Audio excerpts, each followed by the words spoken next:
Hello friends, कैसे हैं आप सभी। मेरा नाम है लव्य खन्ना और आप सभी का स्वागत है मेरे इस यूट्यूब चैनल हिज यो हब पे। आज मैं एक ऐसी जंग की बात करूंगा जो बहुत ही कंट्रोवर्शियल है, द बैटल ऑफ खानवा। बहुत से हिस्टोरियंस ऐसा मानते हैं कि बाबर इस जंग में जीता था, पर ऐसा बिल्कुल सच नहीं है। तो आखिरकार क्या है सच? आज की इस वीडियो में हम इसी के ऊपर चर्चा करेंगे, लेकिन उससे पहले हमें थोड़ा हिस्ट्री में जाना होगा। हमें पहले समझना होगा कि इब्राहिम लोदी था कौन, राणा सांगा कौन थे और बाबर कौन था। तो चलिए शुरुआत करते हैं आज के इस वीडियो की। पर पहले मेरे इस चैनल को सब्सक्राइब करें, लाइक करें और शेयर करें। तो अब जानते हैं इब्राहिम लोदी का था कौन। इब्राहिम लोदी का जन्म 1480 में हुआ था। उसके पिता का नाम था सिकंदर लोदी और उसके छोटे भाई का नाम था जलाल खान लोदी। अब सवाल आता है कि इब्राहिम लोदी कौन से वंश से बिलोंग करता था। इब्राहिम लोदी बेसिकली लोदी डायनेस्टी का था, जो दिल्ली सल्तनत के अंदर आती थी। आप सबने ये सुना ही होगा कि मोहम्मद गौरी 1192 में सेकेंड बैटल ऑफ तराइन में पृथ्वीराज चौहान को हराकर दिल्ली पर कब्जा कर लिया था। दिल्ली पर कब्जा करने के बाद वो तो गजनवी चला गया था, लेकिन इधर अपने कुछ स्लेव्स छोड़ गया। उन्हीं स्लेव्स में से एक कुतुबुद्दीन ऐबक ने दिल्ली में दिल्ली सल्तनत एस्टैब्लिश कर दी। दिल्ली सल्तनत की पहली डायनेस्टी स्लेव डायनेस्टी, फिर उसके बाद खिलजी, फिर तुगलक, फिर सैयद, फिर उसके बाद लास्ट में लोधी डायनेस्टी। टोटल 5 डायनेस्टीज हैं दिल्ली सल्तनत के अंदर। अब जब 1517 में सिकंदर लोदी की डेथ हुई, तब इब्राहिम लोदी को दिल्ली वाला पार्ट एरिया मिला और जलाल खान लोदी को मिला जौनपुर वाला पार्ट। फिर कुछ टाइम बाद इब्राहिम लोदी ने जलाल खान पर हमला कर कर उसे हरा दिया और जौनपुर वाले एरिया को भी जीत लिया। अब इब्राहिम लोदी किसी भी मिनिस्टर को पसंद नहीं था। क्यों? क्योंकि वो बिल्कुल कैपेबल नहीं था राज्य को चलाने के लिए। इसलिए सभी मिनिस्टर उससे नफरत करते थे और वो अपनी मर्जी का चलाता था और किसी भी मिनिस्टर की बात नहीं सुनता था। उन्हीं में से एक गवर्नर था उसका, दौलत खान लोदी, जो पंजाब का गवर्नर था। दौलत खान लोदी इब्राहिम लोदी का मामा था, लेकिन फिर भी उन दोनों के बीच में अनबन रहती थी। इसी बीच इब्राहिम लोदी ने दौलत खान लोदी को बेइज्जत भी किया था। अब दौलत खान लोदी के पास 2 बड़े खतरे थे। एक इब्राहिम लोदी, घर के अंदर का सबसे बड़ा खतरा। फिर दूसरा बाबर, जो उज़्बेकिस्तान से बार बार पंजाब पे हमला करता रहा और सिर्फ पंजाब के लिए नहीं, पूरी दिल्ली सल्तनत के लिए वो बहुत बड़ा खतरा था। तो इब्राहिम लोदी के मामा दौलत खान लोदी ने ये सोचा कि वो बाबर को भारत में इनवाइट करेगा। बाबर दिल्ली को लूट कर चला जाएगा, इब्राहिम लोदी को मारकर फिर दौलत खान लोदी दिल्ली पर कब्जा कर लेगा। पर ऐसा हुआ नहीं, क्योंकि बाबर भारत में ही रहा। लेकिन अब ये जान लेते हैं कि बाबर था कौन। बाबर का जन्म हुआ था 1483 में उज़्बेकिस्तान के फरगाना घाटी में। अब जब वो 13 साल का था, तब उसके पिता की मृत्यु हुई और 13 साल की उम्र में ही उसको फरगाना का राजा बना दिया गया। वो बहादुर तो था, पर जैसे कि वो 13 साल का था, इसलिए उसके अंदर अभी उतना एक्सपीरियंस नहीं था कि राज्य को कैसे चलाएं और आसपास के पॉलिटिकल सिचुएशन को कैसे हैंडल करें। उसने पहले तो समरकंद पे हमला कर लिया और उसे जीत भी लिया, लेकिन मोहम्मद शैबान नाम के एक उज़्बेक रूलर ने उसके फरगाना वैली वाले राज्य को कब्जा लिया। फिर उसने फरगाना पे दोबारा हमला किया। फरगाना को तो जीत लिया, लेकिन अब समरकंद को हाथ से छोड़ दिया। समरकंद उसके हाथ से निकल गया। फिर मोहम्मद शाहबीन ने उसे उज़्बेकिस्तान से ही खदेड़ दिया।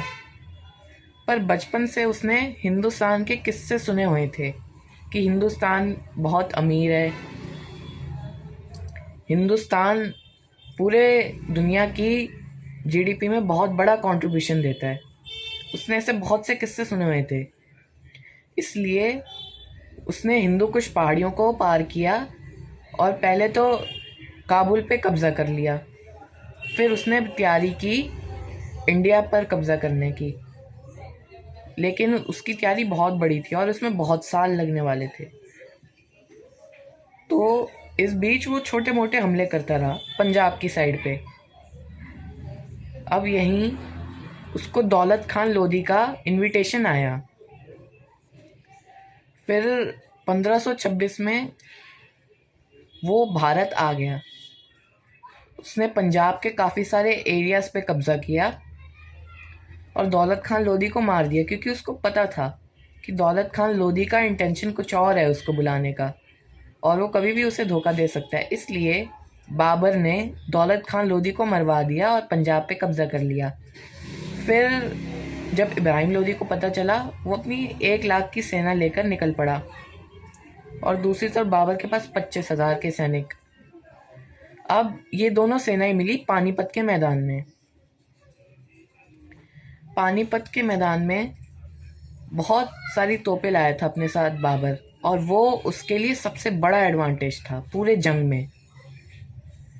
और आने वाली हर जंग में मुगलों के लिए तोप सबसे बड़ा एडवांटेज थी। अब इब्राहिम लोधी के पास बहुत सारे हाथी थे और बाबर के पास बहुत सारी तोपें।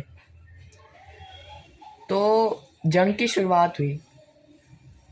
बाबर ने सिर्फ अपनी तोपों से ही पूरी सेना को हरा दिया, लेकिन उसके सामने एक व्यक्ति सीना तान के खड़ा रहा, जिसका एक आँख नहीं था, एक हाथ नहीं था और एक पैर से लंगड़ा। लेकिन फिर भी जीवन में 18 युद्ध लड़े और उनमें से 17 युद्ध जीते। इनका नाम था राणा सांगा। तो चलिए अब एक बार राणा सांगा की बात कर लेते हैं कि ये थे कौन। राणा सांगा का जन्म 1482 में हुआ था। उनके पिता का नाम था रायमल। उनके 2 बड़े भाई भी थे, जयमल और पृथ्वीराज। बचपन से ही शस्त्र विद्या में माहिर हो गए थे वो। फिर जब तीनों जवान हुए, तब उनके चाचा सूरजमल उन्हें एक ज्योतिषी के पास लेके गए। वहाँ पर 2 कुर्सियाँ लगी हुई थी और एक कालीन बिछी हुई थी ज़मीन पे। दोनों कुर्सियों पे जयमल और पृथ्वीराज बैठ गए, लेकिन राणा सांगा और उनके चाचा सूरजमल कालीन पे बैठे। फिर थोड़ी देर बाद वो ज्योतिषी पधारी और उनके पधारती पृथ्वीराज ने उनसे पूछा कि मेवाड़ का अगला राणा बनेगा कौन। ज्योतिषी ने कहा कि जो कालीन पे बैठा है वो बनेगा मेवाड़ का अगला राणा। अब कालीन पे बैठे थे राणा सांगा।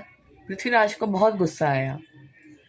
पृथ्वीराज ने अपनी तलवार निकाली और तलवार से उसी वक्त पृथ्वीराज की आंखें फोड़ दी और दोनों भाई संग्राम सिंह पे टूट पड़े।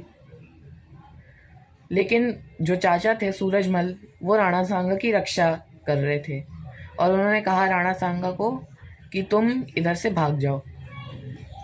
फिर भागते भागते राणा सांगा मारवाड़ में राव पावर चंद के पास गए। राव पावर चंद ने उन्हें युद्ध कला में और राज्य चलाने की हर नीति में निपुण बनाया। फिर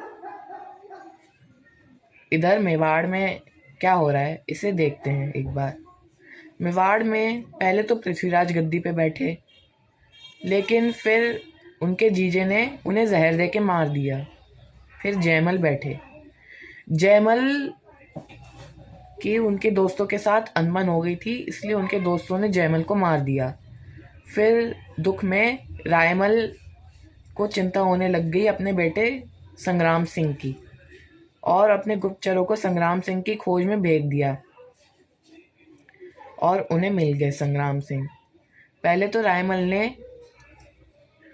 राव पवरचंद को इनाम दिया, और फिर 1509 में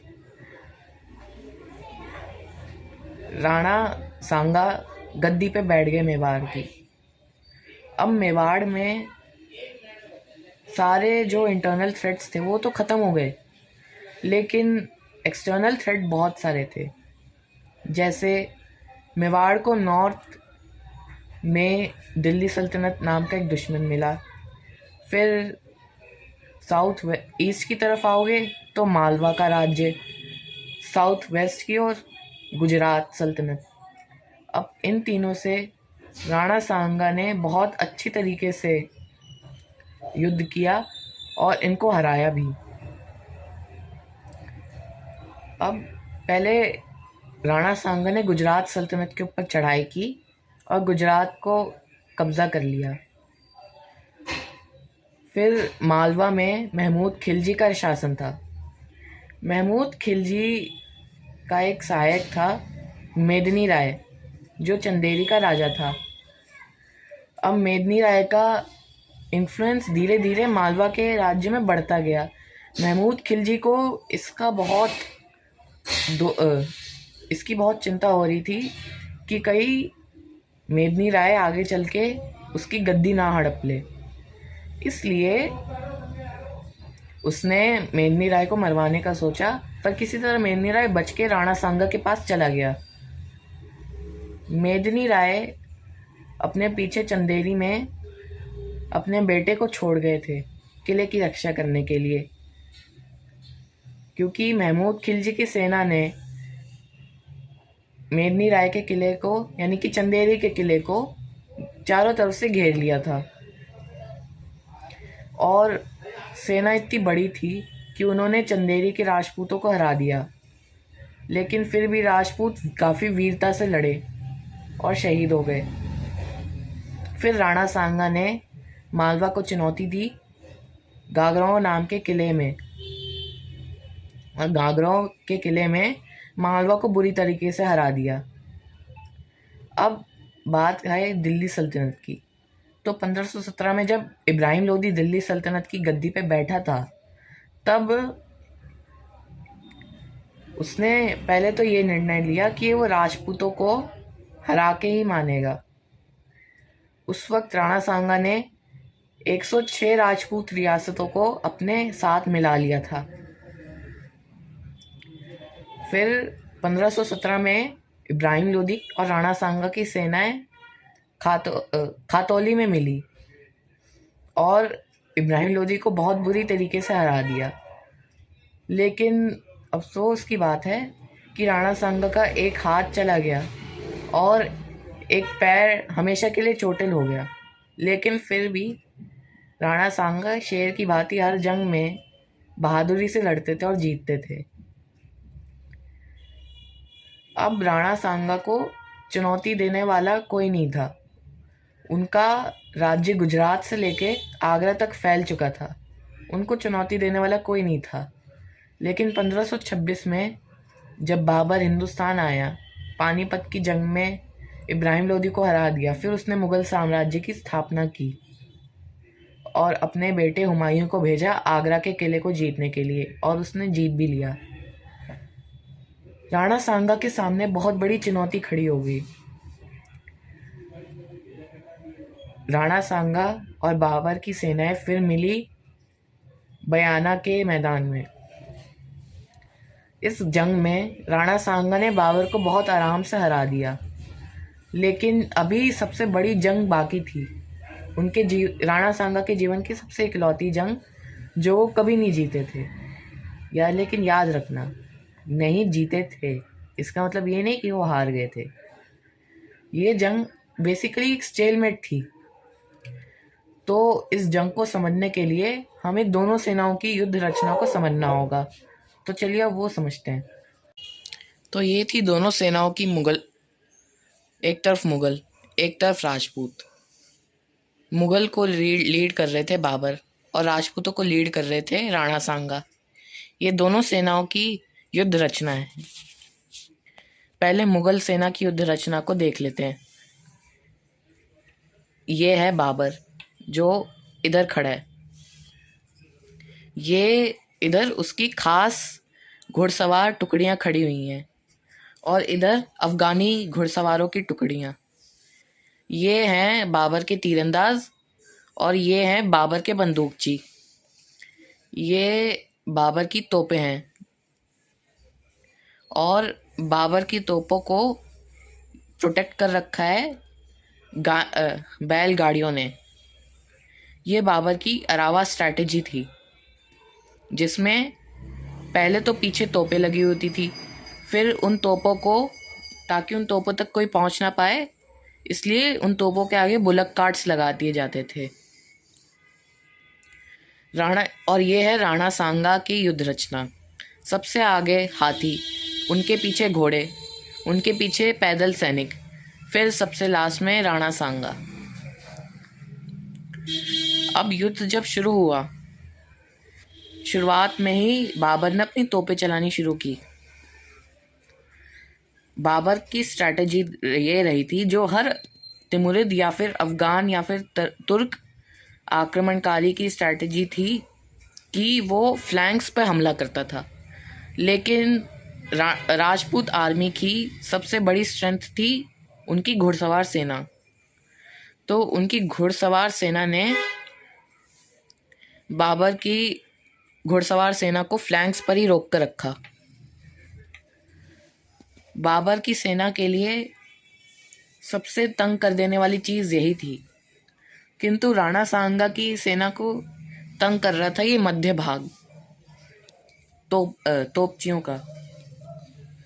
बहुत सारे पैदल सैनिक इन तोपों के सामने आकर अपना बलिदान दे रहे थे ताकि बाकी पीछे की सेना बची रहे, किंतु उनके बलिदान कोई काम नहीं आ रहे थे। और साथ में राजपूत सेना की जो हाथी थे वो डर के मारे पीछे भाग रहे थे। इस वजह से राणा सांगा ने सोचा कि मैं सबसे आगे जाता हूँ ताकि सभी योद्धा वापस लड़ने को तैयार हो जाएं।